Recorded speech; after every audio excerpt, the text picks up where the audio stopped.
Trump faz nova ameaça de atacar o Irã. E você vai ver também. O presidente Lula sanciona a lei que aumenta salários na Câmara, no Senado e no Tribunal de Contas da União, mas veta valores acima do teto. Inquérito sobre vazamento de dados fiscais divide opiniões de ministros do STF. Depois de dias de calor intenso, a previsão é de chuvas fortes em todo o Brasil. E ainda, Botafogo e Bahia começam hoje a disputa da Copa Libertadores da América. Tudo isso você confere a partir de agora no Jornal das 18h30.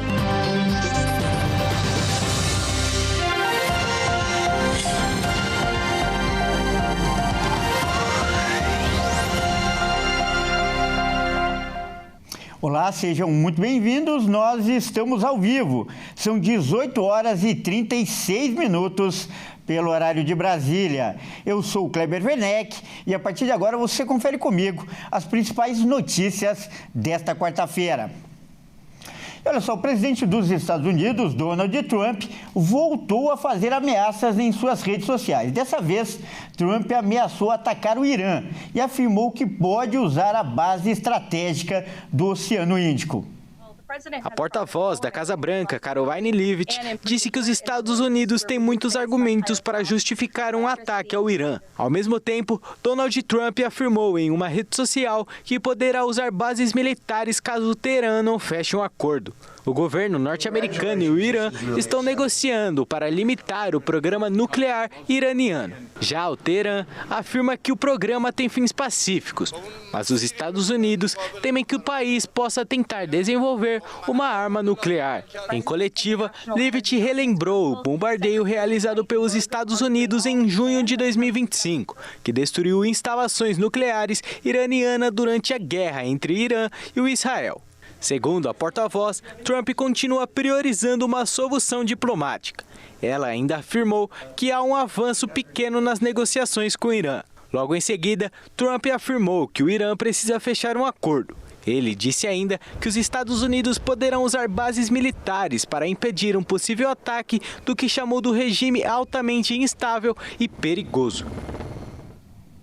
E o governo federal sancionou o reajuste para servidores da Câmara, do Senado e do Tribunal de Contas da União, mas vetou valores que estavam acima do teto constitucional. O presidente Lula vetou os penduricalhos, aprovados pelo Legislativo, mas sancionou o reajuste salarial dos servidores do Legislativo e Tribunal de Contas da União para 2026. A medida veio após a constatação de que os benefícios concedidos à carreira poderiam ultrapassar o teto constitucional do funcionalismo público, que é de R$ 46.300 mensais. A ação confirma reajustes no Senado, na Câmara e no TCU de 8% a 9% e também reconhece mais 3 carreiras típicas do Estado no Tribunal de Contas na União. Além disso, Lula promoveu a substituição das atuais gratificações de desempenho pela gratificação de desempenho e alinhamento estratégica de natureza remuneratória e sujeita ao teto constitucional. Sobre os vetos, Lula barrou dispositivos que previam escalonamento para aumentos nos próximos 3 anos, os pagamentos retroativos de despesas continuadas e a criação de licença compensatória, que poderia ultrapassar o teto constitucional. De acordo com as projeções, as propostas, conhecidas como penduricalhos, foram aprovadas em votação simbólica no dia 3 de fevereiro e podiam elevar a remuneração mensal para até R$ 77 mil, extrapolando o teto. Os textos só prevêem o pagamento extrateto para servidores que exerçam múltiplas atribuições que demandem dedicação contínua e atuação fora do horário regular de expediente. E o inquérito sobre o vazamento de dados fiscais divide opiniões entre os ministros do Supremo Tribunal Federal. Uma ala da corte acha que é preciso ter cautela com as ações. A decisão do ministro Alexandre de Moraes de abrir por conta própria uma investigação para apurar o acesso ilegal e o vazamento de dados sigilosos de ministros do STF e de seus parentes divide integrantes do tribunal.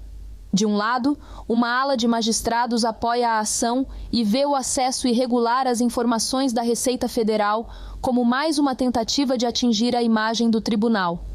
Outra parte entende que é preciso ter cautela para que o fisco e outros órgãos de controle tenham sua atuação questionada sem que antes haja indícios concretos de que eventuais ilícitos ocorreram. 4 servidores da Receita Federal foram alvo de uma operação da Polícia Federal sob suspeita de terem acessado irregularmente dados fiscais sigilosos de autoridades da Suprema Corte. A investigação foi aberta de ofício por Alexandre de Moraes em janeiro, quando exercia a presidência do tribunal. Aos suspeitos, Moraes determinou o uso de tornozeleira eletrônica, proibição de deixar o país, afastamento do cargo, entre outras medidas. Uma ala avalia que a tentativa de descredibilização dos magistrados e que o ministro agiu corretamente diante das suspeitas de acesso ilegal e vazamento de dados sigilosos dos integrantes do tribunal, do Procurador-Geral da República e parentes. Esses ministros acreditam que a iniciativa de Moraes está respaldada pelo inquérito das fake news, que foi aberto em março de 2019 para apurar fatos e infrações relativas a notícias fraudulentas e ameaças veiculadas na internet, que tem como alvo a corte, seus ministros e familiares. Já a outra ala do tribunal sustenta que a investigação não poderia ter sido aberta sem que houvesse a pedido da Procuradoria-Geral da República ou representação da Polícia Federal. Olha, e na era do celular ainda tem gente que usa o orelhão. Acredite, no Rio Grande do Sul, pelo menos 100 cidades ainda dependem do aparelho para comunicação. Vamos ver agora os detalhes. A retirada dos orelhões está autorizada em todo o país, mas não ocorre de forma imediata em todos os lugares. No Rio Grande do Sul, 97 municípios ainda precisam manter o serviço até dezembro de 2028, porque não contam com a cobertura de telefonia móvel. A regra determina que as concessionárias só mantenham os orelhões em localidades onde não exista outro serviço de voz que cumpra a mesma função, como o celular. Onde há sinal móvel, o equipamento pode ser retirado. Um levantamento da Agência Nacional de Telecomunicações aponta que o estado tem 155 telefones de uso público obrigatórios. Deste total, 59 estão em funcionamento, 74 passam por manutenção e 22 não têm situação operacional atualizada. Em Porto Alegre, o processo de retirada está praticamente concluído. Restam apenas 3 orelhões, todos já fora de operação. O impacto é mais sentido por quem depende do serviço por limitação financeira ou dificuldade no uso de tecnologias digitais. Para esse público, os famosos orelhões ainda representam uma alternativa simples e de baixo custo. E o Corpo de Bombeiros do Rio de Janeiro teve muito trabalho no último feriado.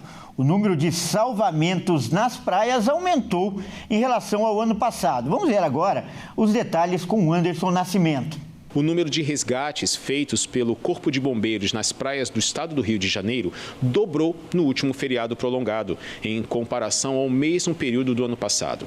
Entre sexta e segunda-feira, foram 453 salvamentos em todo o litoral fluminense. Segundo os agentes, o aumento do número de banhistas nas praias durante o recesso também fez subir a quantidade de prevenções de afogamentos realizadas, que é quando o Salva-Mar, Serviço de Busca e Salvamento da Marinha, alerta as pessoas para as bandeiras de sinalização das condições do mar e o risco de banho noturno. Foram mais de 43.500 prevenções realizadas no litoral do estado durante o feriado. O Instituto Estadual do Ambiente divulgou um boletim de balneabilidade e fez o alerta que apenas as praias da Urca e de Botafogo estão impróprias para banho. As demais, o banho está liberado pelo INEA. Hoje o tempo seguirá instável aqui no Rio, com máxima de 36 graus e mínima de 20, com ventos fracos a moderados e pancadas de chuva a partir da tarde.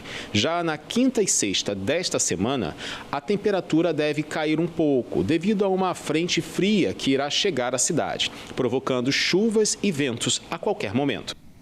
E veja a seguir, depois de dias de calor intenso, previsão é de chuvas fortes em todo o país. E ainda, Botafogo e Bahia começam hoje a disputa da Copa Libertadores da América. Nós voltamos já.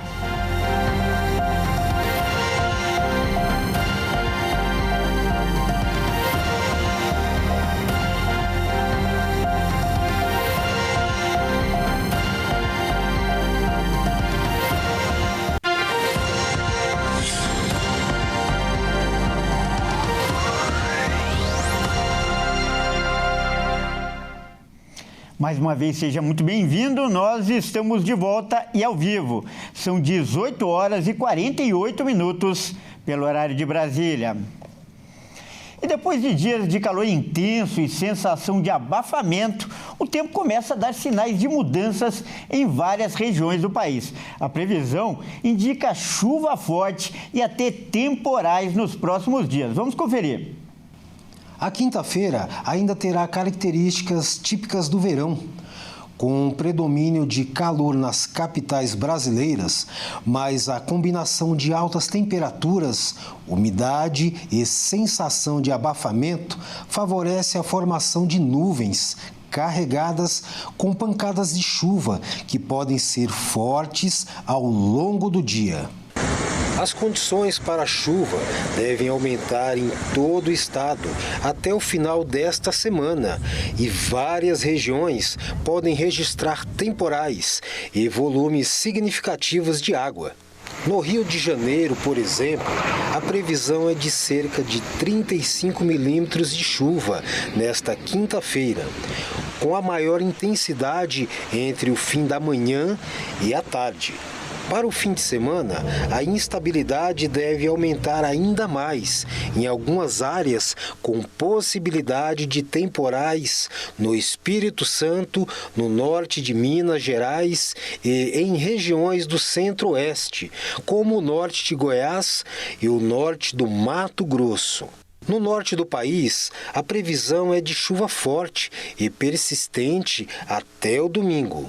Em cidades como Manaus e Macapá, os acumulados podem ultrapassar 100 milímetros nos próximos dias, o que aumenta o risco de transtornos. No Sudeste, a tendência é de redução gradual do risco de temporais entre sábado e domingo, principalmente no Rio de Janeiro e em São Paulo, com leve queda nas temperaturas em relação aos dias anteriores. A recomendação é que a população acompanhe os alertas dos órgãos meteorológicos e da Defesa Civil, evitando área de risco durante chuvas intensas e rajadas de vento. Mesmo com a possível diminuição da chuva em algumas regiões no fim de semana, o período ainda é típico de verão, quando os temporais podem ocorrer de forma rápida e intensa.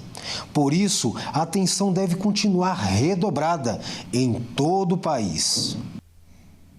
E agora é hora de falar de esportes aqui no Jornal das 18h30. E quem traz as informações é a Maíra Anjos. Boa noite, Maíra. Maíra, vamos começar falando de bola rolando. Aliás, hoje teremos clubes brasileiros em campo e pela Libertadores, não é, Maíra? Exatamente, Kleber. Boa noite a você e a todos que nos assistem. Bahia e Botafogo disputam o jogo de ida da pré-Libertadores fora de casa nesta noite. O tricolor baiano quer defender sua invencibilidade na temporada, enquanto o Glorioso vai lutar com o fantasma da altitude. A Libertadores de 2026 começa nesta quarta para dois brasileiros. Bahia e Botafogo iniciam na fase preliminar da competição. O Bahia estreia fora de casa contra o O'Higgins às 19 horas no Chile, tentando abrir vantagem para decidir a classificação diante de sua torcida no dia 25. Já o Botafogo encara o Nacional Potosí a 4.000 metros de altitude às 21h30, em um dos cenários mais desafiadores do continente. Na semana que vem, é o Glorioso quem recebe o Nacional em casa, no Engenhão. Apenas 4 times se classificam na fase preliminar e avançam para a fase de grupos. O objetivo da equipe baiana e da equipe carioca é se juntar a Corinthians, Cruzeiro, Flamengo, Fluminense, Mirassol e Palmeiras, já segurados nessa fase do torneio continental. O sorteio de grupos está marcado para o dia 18 de março. Se a hegemonia continuará ou se novos protagonistas surgirão, apenas o campo dirá. Mas pelo retrospecto recente, o Brasil larga mais uma vez como o país a ser batido na América do Sul. Maíra, falando dos regionais, no Campeonato Gaúcho, os jogos de ida das semifinais já aconteceram. O Internacional venceu por 3-1, está, aliás, com um pé na grande final. Já o Grêmio empatou, né? 1-1 e vai precisar buscar o resultado. Fala mais pra gente, por favor. Isso mesmo, Kleber. Os jogadores da dupla do Grenal se reapresentaram nesta quarta-feira com focos diferentes. Após os primeiros confrontos dos jogos de ida das semifinais do Campeonato Gaúcho no domingo, os jogadores da dupla Granal tiveram a segunda e a terça-feira de folga. A reapresentação aconteceu hoje pela manhã. No Grêmio, o técnico Luiz Castro terá a missão de vencer o Juventude em Caxias do Sul, após o empate em 1-1 na Arena. Além do resultado ruim, o desempenho da equipe frustrou os torcedores e pesou o clima após sucessivas oscilações da equipe.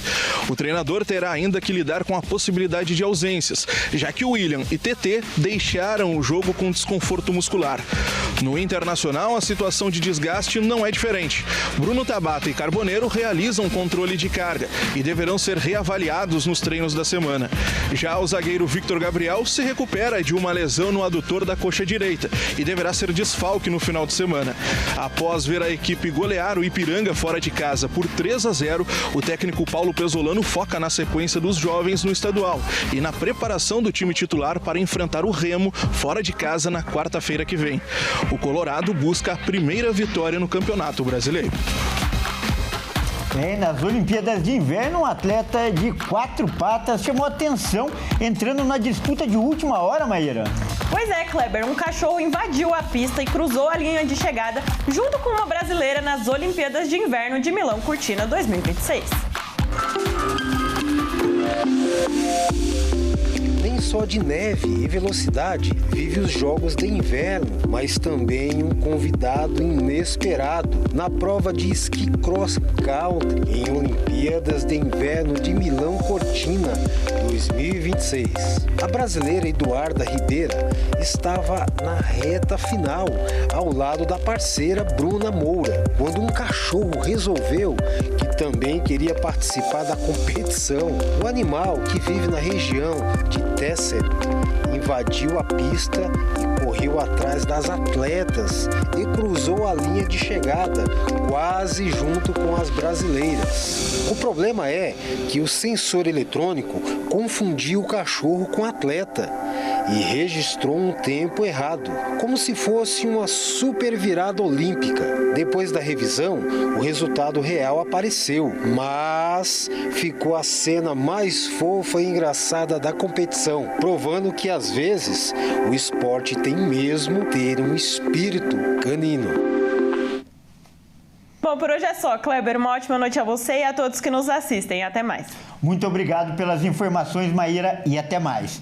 Olha só, antes de encerrar essa edição, eu quero fazer uma homenagem a 2 telespectadoras muito especiais, a dona Ivonete e a dona Irene.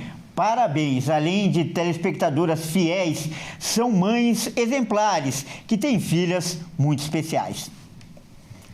Bom, essa edição fica por aqui. Eu agradeço demais pela sua companhia. Uma ótima noite e até mais.